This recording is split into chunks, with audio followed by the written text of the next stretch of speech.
Hi hello नमस्कार श्री स्वामी समर्थ सगळ्यांना. कशा आहात सर्व मैत्रिणींना सगळ्यांना श्री स्वामी समर्थ. आज मी बनवत होते मस्त असं सांबार इडली बनवत होते. त्याचबरोबर डोसे पण बनवले. पण मी सांबार आहे ना तर तुरीच्या डाळीचं नाही बनवत, कारण असं काय नाही, आपापल्या मर्जीने आपण बनवू शकतो. की तुरीच्या डाळीचं छान होतं मुगाचं नाही होत असं नाही. पण तुरीच्या डाळीचा ॲक्च्युली ना पित्ताचा त्रास होतो, त्यामुळे मी नाही बनवत. मुगाच्या डाळीचं पण खूप छान होतं सांबार. आपण ज्या पद्धतीने करू तसा तो टेस्टी होत जातो. तर इथे मी आहे ना दुधी भोपळा टेस्ट करून पाहिला, कारण कडू वगैरे असतं. तर मी कोणतीही अशी फळभाजी असेल ना तर ती पहिली चाखून पाहते. जर कडू असेल तर ती वापरत नाही कधी. बाकी तुमच्या हिशोबाने साल काढून घेतला, कारण मला दुधी घालायचं होतं त्याच्यामध्ये. आणि त्याचबरोबर त्याच्यामध्ये मला घालायचं होतं, नको ना पिलू ठेवू ना तिकडं, त्याच्यामध्ये मी बटाटा घातला होता. हे असं सांबार मी करते. तर डाळ धुवून घेतली, त्याच्यात ज्या भाज्या घालायच्या होत्या त्या भाज्या घातल्या. आणि मग मी ना त्याच्यामध्ये कधीही सांबार लावताना ना तिखट, जे आपण तिखटवालं तिखट असतं ना लाल मिरची पावडर ती टाकते. त्याचबरोबर त्याच्यामध्ये मी हळद आणि मीठ हे टाकते, कारण भाज्या आपण वापरलेत ना तर त्यांना पहिलाच तिखट आणि मीठ व्यवस्थित लागलं ना तर ते टेस्ट त्यांची खूप छान येते. त्यामुळे मी पहिली आहे ना त्यांना तिखट मीठ लागण्यासाठी उकडायच्या वेळेला लावते, त्यावेळेला. किंवा शेवग्याची शेंग असेल, शेवग्याची शेंग टाकली ना तरी पण त्याच्यामध्ये मी तिखट मीठ टाकून घेते, कारण ते आतपर्यंत मस्त शेंगेला पण लागतं त्याच्यासाठी. तर या पद्धतीने मी सांबार करत असते. तर व्हिडिओ कसं वाटलं ते पण सांगा. व्हिडिओ आवडला तर लाईक शेअर सबस्क्राईब करा. काय आहे त्याच्यात का पिलू लागेल काहीतरी हातात असेल तर. तर त्यानंतर काय झालं, मी तुम्हाला सांबार दाखवलं आहे कसं बनवायचं ते. विक्स आहे का ए पिलू, विक्स उचलून ठेव. तर त्यानंतर सांबार तुम्हाला दाखवलं मी कसं करायचं ते. सांबार बनवलं. आता म्हटले पुढे काही शूट करावं, तर काय झालं ना मग काहींना आवडत नाही आपण व्हिडिओ करतो ते. आणि खरंच आहे, आपल्यापुरतं आपण केलं एक ठीक आहे, दुसऱ्याला नसेल माहिती ह्या गोष्टीची आणि आपण केलं शूट तर त्या गोष्टीचा कुठं इश्यू व्हायला नको. त्यासाठी मी कधीही बाहेर गेलो, बाहेरचं ठीक आहे, पण आपल्याच घरामध्ये कोणाला नसेल आवडत तर त्याचा चेहरा नाही दाखवलेलाच बरं असतं. तर त्यानंतर आले होते माझ्या मिस्टरांचे छोटे चुलते सासरे होते छोटे, ते आले होते. त्यांना माहीत नव्हतं मी हे करते म्हणून. पण त्यांना त्यांचीच मोठी बहीण म्हणजे मोठी आत्या आहे ती बोलली होती की बाबा आपली रेश्मा पण हे करते म्हणून. म्हणजे त्यांना दाखवलं होतं टी व्हीवरती लावून की हे करते रेश्मा. म्हणजे मला सगळे रेश्माच म्हणतात, माहेरच्या नावानेच इकडे हाक मारतात. हे नाव आहे तर मी इथे चॅनेलला हे नाव लावलं आहे. त्यामुळे मला म्हणत होते तू छान म्हणजे दुसऱ्याचं किंवा इतरांचं काहीतरी ऐकण्यापेक्षा हे बरं आहे, आपलं आपलं करायचं, आपलं आपलं राहायचं, उगाच ह्याचं त्याचं ऐकायचं हे नाही करत बसायचं. आणि इथे बनवले आहे मी चटणी. तर चटणी आपली रेग्युलर साठी ओलं खोबरं, त्याच्याबरोबर मिरची, कोथिंबिरी आणि आपण जे चण्याचे डाळवे असतात ना ते वापरलं. आणि मीठ घालून मिक्सरमध्ये छान पाणी घालून बारीक वाटून घेतलं. आता आपण इडलीचं बॅटर ज्यावेळी फुलायला लावतो ना तर छान फुललेलं असेल ना तर इडली पण खूप मस्त होते आणि सॉफ्ट होते. तर माझ्या रेश्मा किचन या चॅनलवरती नक्की तुम्ही जाऊन पहा. मी इडलीचं बॅटर कसं करायचं तयार ते दाखवलेलं आहे.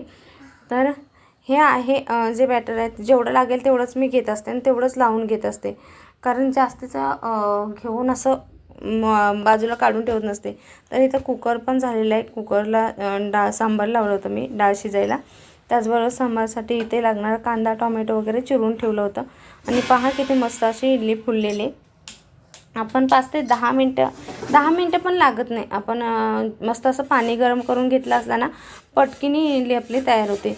7 ते 8 मिनटं इतकेच लागतात. आणि जास्त वाफवली ना तर ती इडली ना अशी चिवीगत होत, त्यामुळं मी जास्त वापरत नाही. ही चटणी आपली आणि मस्त इडली. तर ही मुलांना नाश्त्याला दिली सकाळी करून. नंतर मी सांबार केलं होतं. तर ह्यांचं चाललं होतं आपलं गाण्यावरती, त्याचं तो वाजवत होता. हां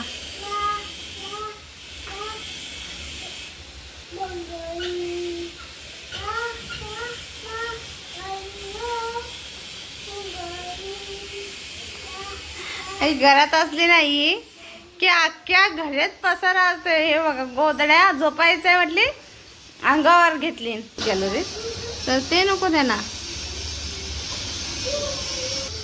हा माझे हा पण गोई नो नो नो है ना.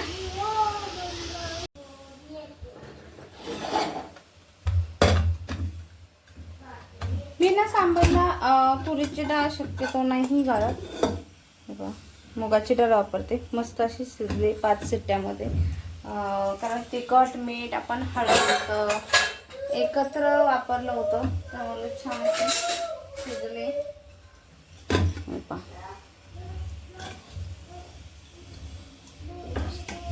पाणी घालून छान अशी घोटून घेते डाळ. जरा व्यवस्थित मिक्स करायची अशी.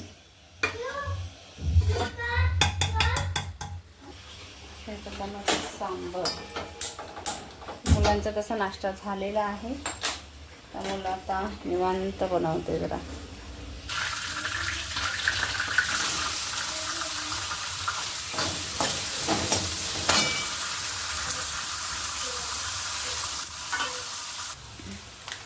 आता याच्यात ना मी वापरते सांबार मसाला. खूप सारा वापरायचा आणि बाकीच्या मसाल्यांपेक्षा ना हा मसाला जास्त वापरायचा.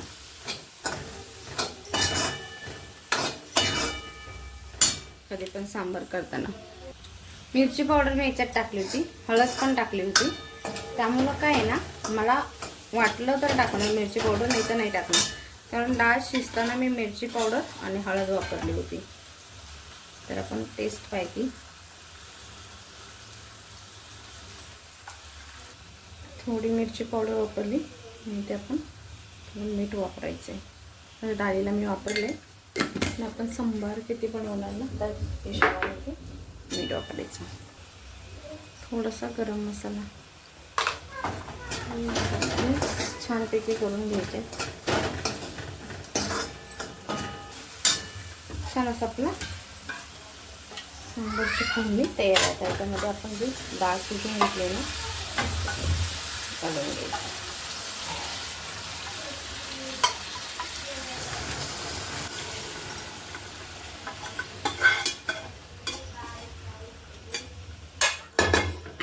पहिले मिक्स करून घेऊया.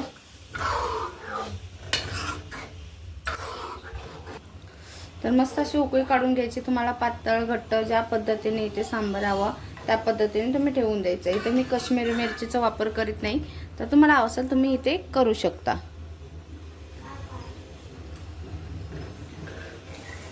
मस्त असं आपलं इथे सांबार घट्ट असं तयार आहे.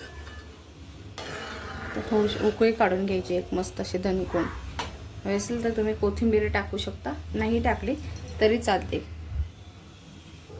चला तर उकळी फुटलेले म्हणजे ते मुलांना खायला.